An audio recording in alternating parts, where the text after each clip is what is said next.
ई हिंदी शाला में एक बार फिर से आप सभी का स्वागत है। आज हम करेंगे पाठ दादी माँ के एमसीक्यू प्रश्न, शब्दार्थ और प्रश्नोत्तर पर चर्चा। तो चलिए शुरू करते हैं आज की कक्षा। सबसे पहले शब्दार्थ। शब्दार्थ में पहला शब्द आता है प्रतिकूल। प्रतिकूल का मतलब विपरीत या किसी के उल्टा।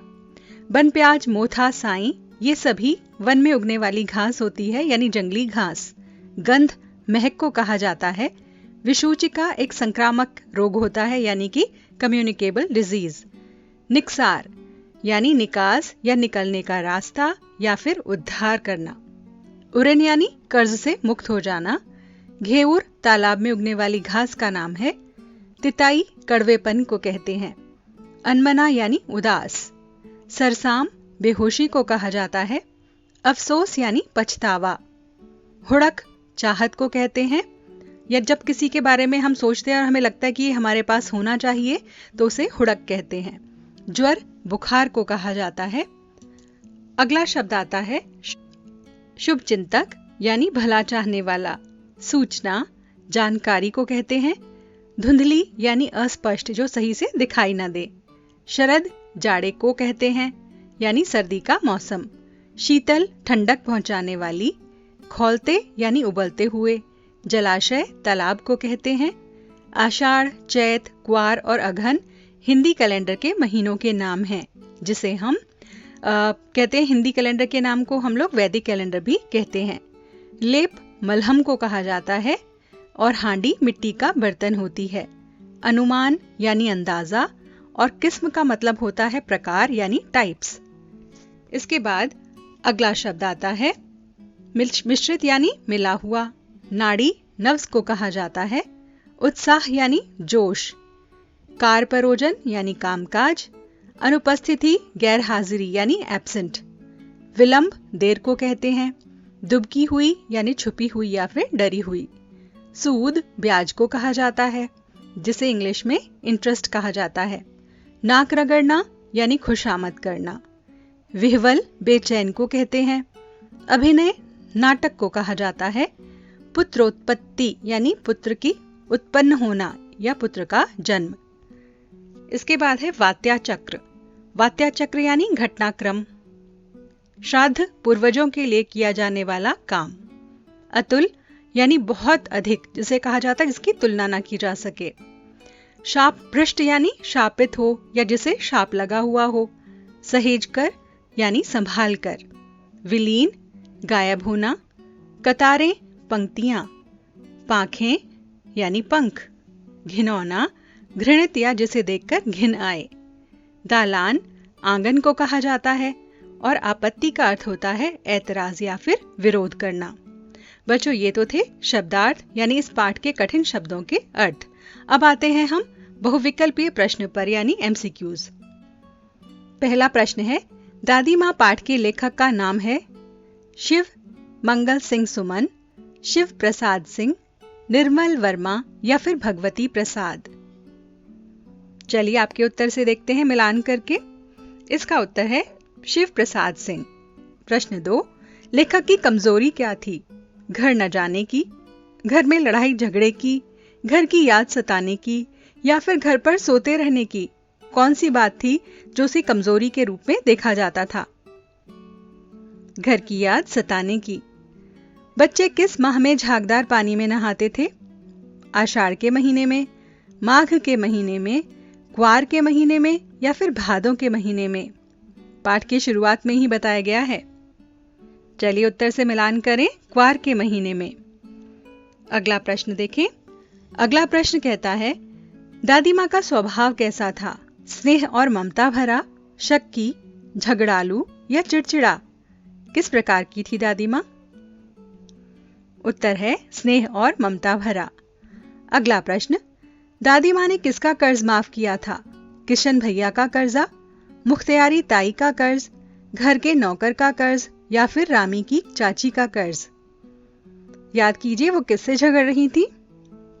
बिल्कुल ठीक, रामी की चाची का कर्ज माफ किया था। अगला प्रश्न, दादी ने अपने कंगन निकालकर क्यों दे दिए थे? क्या कारण था?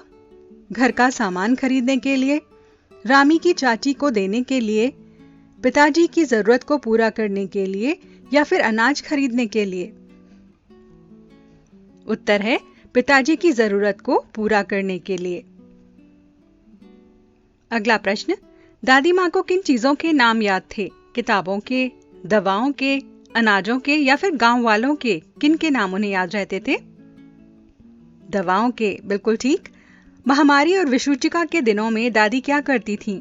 गुड़ मिश्रित जल की धार देती थीं, सुबह उठकर स्नान करती, गुग्गल की धूप देती या फिर उपरोक्त सभी काम करती थीं? चलिए उत्तर देखें, उपरोक्त सभी। घर में गुग्गल की धूप देने के पीछे क्या कारण है? इससे धन आता है, इससे कीटाणु मर जाते हैं, इससे भूत नहीं आते या इनमें से कोई भी नहीं? बिल्कुल ठीक पहचाना आपने, इससे कीटाणु मर जाते हैं। अगला प्रश्न कहता है, दादी माँ पागल हो जाती थी अगर क्या नहीं होता था? अगर कोई उनका कहा न माने, कोई बीमार के पास न बैठे, कोई रोगी की चादर और गिलाफ न बदले या कोई उनकी बताई हुई दवाई न ले। किस कारण से वो ऐसा व्यवहार करती थी? चलिए उत्तर देखते हैं। उत्तर है कोई रोगी की चादर और गिलाफ ना बदले तब। अगला प्रश्न, दादी माँ के व्यवहार को देखकर कैसा लगता था? उनसे कोई अच्छा काम और कोई कर ही नहीं सकता, सारे काम उनके बिना नहीं हो सकते, सारे कामों की जिम्मेदारी उन्हीं पर है या फिर उपरोक्त सभी? बिल्कुल ठीक पहचाना आपने, उपरोक्त सभी। दादी माँ की अनुपस्थिति देर का कारण बनती थी क्योंकि वह दूसरों को दोष देती थी, वह अपने बिना किसी काम को करने नहीं देती थी, बड़ी होने के कारण हर एक काम में उनका होना जरूरी था, या वह बहुत धीरे चलती थी इसलिए? चलिए उत्तर देखते हैं। बड़ी होने के कारण हर एक काम में उनका होना जरूरी था, इस कारण से उनकी अनुपस्थिति देर का कारण बन जाती थी। अगला प्रश्न देखें। अगला प्रश्न कहता है, नहाकर लौटने पर दादी माँ लेखक के लिए क्या लेकर आई थीं? मिठाई, फल, चबूतरे की मिट्टी या फिर नए कपड़े? क्या चीज लेकर आई थी? बिल्कुल ठीक, चबूतरे की मिट्टी। अगला प्रश्न, लेखक को खुश करने के लिए उनके मित्र क्या करते थे? उनकी बातें सुनते थे, उनको हंसाते थे, छुट्टियों के बारे में बातें करते थे, छुट्टियों में घूमने जाते थे। क्या करते थे? बिल्कुल ठीक पहचाना आपने, छुट्टियों के बारे में बातें करते थे। दादी माँ कैसे पानी से नहाकर आई थी? गर्म पानी से, ठंडे पानी से, झाग वाले पानी से या फिर गुनगुने पानी से? कैसा पानी था? बिल्कुल ठीक पहचाना, झाग वाले पानी से। दादी माँ क्यों उदास रहती थी? पड़ोसियों से झगड़ा होने के कारण, अपने पुत्र के द्वारा अपमानित होने के कारण, दादाजी की मृत्यु हो जाने के कारण या फिर पुत्र की मृत्यु होने के कारण? क्या कारण था? दादाजी की मृत्यु हो जाने के कारण वो उदास रहती थीं। लेखक के पिता की आर्थिक स्थिति खराब क्यों हुई? क्या कारण था? लोगों से लिया हुआ कर्ज नहीं लौटाया था, पिता के श्राद्ध के लिए बहुत रुपया उधार लिया था, लोगों ने उनके साथ धोखा किया था या फिर उपरोक्त सभी बातें हैं? उत्तर है उपरोक्त सभी। विवाह के 4-5 दिन पहले औरतें क्या करती थीं? भजन, भोजन, अभिनय या रात भर गीत गाती थीं? उत्तर है रात भर गीत गाती थीं। अगला प्रश्न देखते हैं। अगला प्रश्न है, दादाजी ने दादी माँ को किस प्रकार से धोखा दिया था? दादी से अपने मन की बात न कहकर, दादी से पहले स्वर्ग सिधार कर, दादी को धन के बारे में न बताकर, जायदाद का बंटवारा ठीक से न करके किस प्रकार से धोखा दिया? दादी से पहले स्वर्ग सिधार कर, बिल्कुल ठीक पहचाना। दादी माँ रामी की चाची पर गुस्सा कर रही थी क्योंकि वह उधार नहीं लौटा रही थी, वह दादी को भला बुरा कह रही थी, दादी से और उधार मांग रही थी या फिर उपरोक्त सभी बातें हैं? चलिए उत्तर देखें। वह उधार नहीं लौटा रही थी। परिस्थितियों का वात्या चक्र जीवन को किस प्रकार से नचाता है, यानी सर्कमस्टेंसेस हमें किस प्रकार से नचाते हैं, इसके बारे में बात की गई है। मदारी की तरह, सूखे पत्ते की तरह, मोर की तरह या फिर बच्चे की तरह? किस प्रकार से नचाते हैं? सूखे पत्ते की तरह। अगला प्रश्न है, दादी माँ कैसी धोती पहनती थीं? सफेद किनारे वाली धोती, सफेद बिना किनारी की धोती, नीले किनारी की धोती या फिर उपरोक्त सभी? उत्तर है सफेद बिना किनारी की धोती। लेखक ने दादी के बालों की तुलना किसके साथ की है? ईश्वर के साथ, मां के साथ, धूप के साथ या फिर सन के साथ? यहाँ सन के साथ यानी जूट के साथ की है। दादी माँ के काम करने से क्या झलकता था? क्रोध का भाव, चिंता का भाव, स्नेह का भाव या पाखंडी भाव? उत्तर है स्नेह का भाव। लेखक को किस बात का यकीन नहीं हो पा रहा था? अपने बड़े भाई की शादी का, उनकी नौकरी पर जाने का, अपनी दादी की मृत्यु पर या फिर दादी के कंगन बिक जाने पर? कौन सी बात का यकीन नहीं कर पा रहे थे? अपनी दादी माँ की मृत्यु पर यकीन नहीं हो रहा था। दादी माँ पाठ की विधा का नाम लिखिए। कौन सी है विधा? संस्मरण, कहानी, निबंध या डायरी? इसकी विधा कहानी है। बच्चों, ये तो थे एमसीक्यू प्रश्न। आइए अब थोड़े लघु प्रश्न और विस्तृत प्रश्नोत्तर पर चर्चा करते हैं। पहला प्रश्न है, लेखक झाग भरे जलाशयों में खेलने का अधिक मजा क्यों नहीं ले पाया? क्या कारण था? लेखक झाग भरे जलाशयों में खेलने का अधिक मजा बीमार होने के कारण नहीं ले सका। दादी माँ को बीमारियों के उपचार के संबंध में क्या जानकारी थी? दादी माँ को गांव की 50 किस्मों की दवाओं के नाम याद थे। भूत से लेकर मलेरिया, सरसाम, निमोनिया तक का अनुमान वो विश्वास के साथ सुनाती थीं। महामारी और विषूचिका के दिनों में वे साफ सफाई का खास ध्यान रखती थीं। दादी माँ के लिए दादाजी के द्वारा दिए गए कंगन का क्या महत्व था? दादी माँ को वह कंगन दादाजी ने पहनाए थे और उनकी भावनाएं उस कंगन के साथ जुड़ी हुई थीं। वह कंगन उनके वंश की निशानी थी, इसलिए वह उसे बहुत संभाल कर रखती आई थी।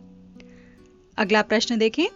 अगला प्रश्न है, लेखक को हल्की बीमारी भी क्यों अच्छी लगती थी? उत्तर है, लेखक को हल्की बीमारी इसलिए अच्छी लगती थी क्योंकि खाने के लिए दिन भर नींबू और साबू मिलता था। साबू यानी साबूदाना। दादी माँ किस पर और क्यों बिगड़ रही थी? दादी माँ रामी की चाची पर बिगड़ रही थी क्योंकि रामी की चाची ने जो कर्ज दादी माँ से लिया था उसका ना तो वह सूद दे पा रही थी और ना ही मूल दे पा रही थी। दादी माँ ज्वर का अनुमान कैसे लगाती थी?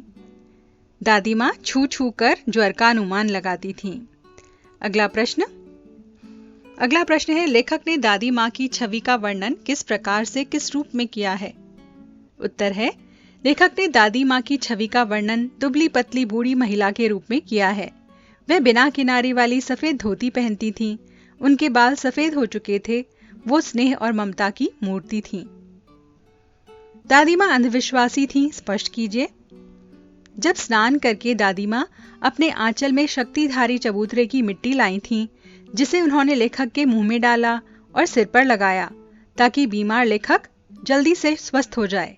इससे पता चलता है कि दादी माँ अंधविश्वासी थीं। गांव में विवाह के समय क्या रिवाज था? गांव में यह रिवाज था कि विवाह के 4-5 दिन पहले से ही औरतें रात भर गीत गाती थीं और शादी की रात अभिनय करती थीं। ये एक प्रकार की कहानी जैसी होती थी जिसमें महिलाओं के द्वारा विवाह से लेकर पुत्र प्राप्ति तक के दृश्य दिखाए जाते थे। अगला प्रश्न, क्वार के दिन आते ही लेखक को क्या लगने लगता था? क्वार के दिन आते ही लेखक को लगता कि गांव के चारों ओर पानी हिलोरे मार रहा है। नालों में मोथा और साई की घासें, घेवर और बनप्याज की जड़ें सूरज की गर्मी से तपते जलाशयों में सड़कर गंध छोड़ रही हैं। दादी माँ ने ऐसा क्यों कहा कि लड़के और ब्रह्मा का मन एक जैसा होता है? बच्चे भगवान का रूप होते हैं, उनका मन निश्चल होता है। इसी कारण से दादी माँ ने कहा कि लड़के और ब्रह्मा का मन एक जैसा होता है। अगला प्रश्न, देबू की माँ ने लेखक से हाथापाई क्यों शुरू कर दी? आइए उत्तर देखें। किशन भैया की बारात के चले जाने पर रात में स्त्रियों के अभिनय का कार्यक्रम शुरू हो गया था। लेखक सबकी नजर बचाकर दालान में चादर ओढ़कर सोने का बहाना करके अभिनय देख रहा था। भाभी की कही हुई किसी बात पर उसकी हंसी निकल गई, जिसे सुनकर देबू की मां ने चादर खींच ली और लेखक को भगाने के लिए हाथापाई शुरू हो गई। अगला प्रश्न कहता है, लेखक को अपनी दादी माँ की याद के साथ साथ बचपन की और किन बातों की याद आ जाती है? उत्तर है, लेखक को अपनी दादी माँ की याद के साथ साथ मित्रों की याद आती है। किशन भैया की शादी, गांव की बारिश में भीगना, गंधपूर्ण झाग भरे जलाशयों में कूदना, ज्वर का आना, बीमार होने पर दादी का दिन भर सेवा करना, किशन भैया की शादी में औरतों का अभिनय छुपकर देखना, रामी चाची के साथ पहले डांटना और फिर उसको आशीर्वाद देने की घटना, मुसीबत के समय पिताजी को तसल्ली देने की घटना, ये सभी बातें लेखक को याद आती हैं। अगला प्रश्न, दादाजी की मृत्यु के बाद लेखक के घर की आर्थिक स्थिति खराब क्यों हो गई थी? दादाजी की मृत्यु के बाद लेखक की आर्थिक स्थिति खराब हो गई, यानी उसके घर की आर्थिक स्थिति खराब हो गई क्योंकि पिताजी और भैया ने धन का सही उपयोग नहीं किया। गलत मित्रों की संगति में पड़कर सारा धन नष्ट कर दिया। इसके अलावा पिताजी ने दादा के श्राद्ध में दादी माँ के मना करने पर भी ढेर सारा धन उधार ले लिया। कर्जा लेने के कारण भी उनकी आर्थिक स्थिति खराब हो गई थी। दादी माँ के स्वभाव का कौन सा पक्ष आपको सबसे अच्छा लगता है और क्यों? उत्तर है, दादी माँ स्वभाव से बहुत साहसी, मेहनती और दयालु थीं। उनके स्वभाव का यही पक्ष हमें सबसे अच्छा लगता है। लेखक के बीमार होने पर उसकी सेवा करना, रामी चाची की बेटी की शादी पर उसकी सहायता करना, पिछला ऋण माफ करना, पिताजी की आर्थिक तंगी देखकर दादाजी की निशानी जो थी वो सोने का कंगन, वो उन्हें दे देना, ये सभी बातें यही दिखाती हैं कि दूसरों की सहायता करना वे अपने जीवन का कर्तव्य समझती थीं। अगला प्रश्न देखें। अगला प्रश्न कहता है, आपने इस कहानी में महीनों के नाम पढ़े हैं, जैसे क्वार, आषाढ़, माघ। इन महीनों में कैसा मौसम रहता है, आपको ये लिखना है। क्वार के महीने में बरसात नहीं होती, धूप कड़कड़ाने लगती है। बारिश से भीगी हुई जमीन पर जब तीखी धूप पड़ती है तो वातावरण में नमी बढ़ जाती है। आषाढ़ ये वर्षा ऋतु का पहला महीना होता है। इस महीने से वर्षा ऋतु की शुरुआत होती है। इस महीने में रोगों का संक्रमण सबसे अधिक होता है, यानी बीमारियां बहुत होती हैं। इस महीने में वातावरण में थोड़ी सी नमी आनी शुरू हो जाती है। माघ इस महीने में बहुत अधिक ठंड पड़ती है, पाला पड़ने लग जाता है। ऐसे में सर्दी बढ़ जाती है। इस महीने में हवा चलने से सर्दी और अधिक बढ़ती है। हमें आशा है कि आपको संपूर्ण पाठ ठीक से समझ आ गया होगा। आप सभी प्रश्नों के उत्तर दे पा रहे होंगे। एक नए वीडियो के साथ शीघ्र ही आपसे फिर से मुलाकात होगी। तब तक के लिए आपसे विदा चाहते हैं। विदा।